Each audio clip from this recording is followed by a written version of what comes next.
बिस्मिल्लाहिर्रहमानिर्रहीम। अस्सलाम वालेकुम। Welcome to my channel RY herbal world. और आज की वीडियो में हम आपको गुलाब के फूलों की गुलकंद बनाना सिखा रहे हैं।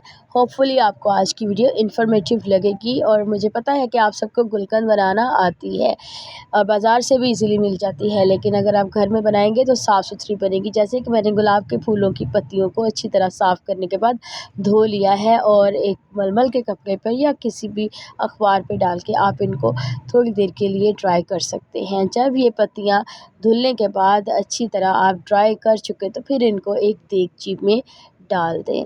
हमारे पास तकरीबन आधा किलो गुलाब की पत्तियां हैं, जिसमें 1 पाव चीनी डाल दी है। अब आप अपने हिसाब से अपनी क्वांटिटी के मुताबिक काम कीजिएगा। हाथों की मदद से अच्छी तरह इस तरह इनको मसलना है जैसे कि रोटी की चूरी बनाते हैं, बिल्कुल इस तरह से। और मसलने के बाद फिर जो इसकी शेप निकलेगी वो कुछ ऐसी होगी। गुलाब की पत्तियों और चीनी को मसलने के बाद जब कुछ ऐसी शेप बन जाए तो फिर इसे शीशे के जार में डाल दें, ढक्कन दे दें। और इसके बाद अब मरहला आता है सूरज की छाँव में गुलकंद को धूप लगवाने का।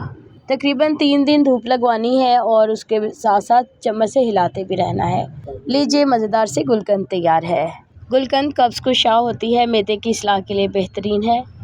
होपफुली आप घर में बनाएंगे और साफ़ सुथरी गुलकंद खाने में भी इंजॉय करेंगे।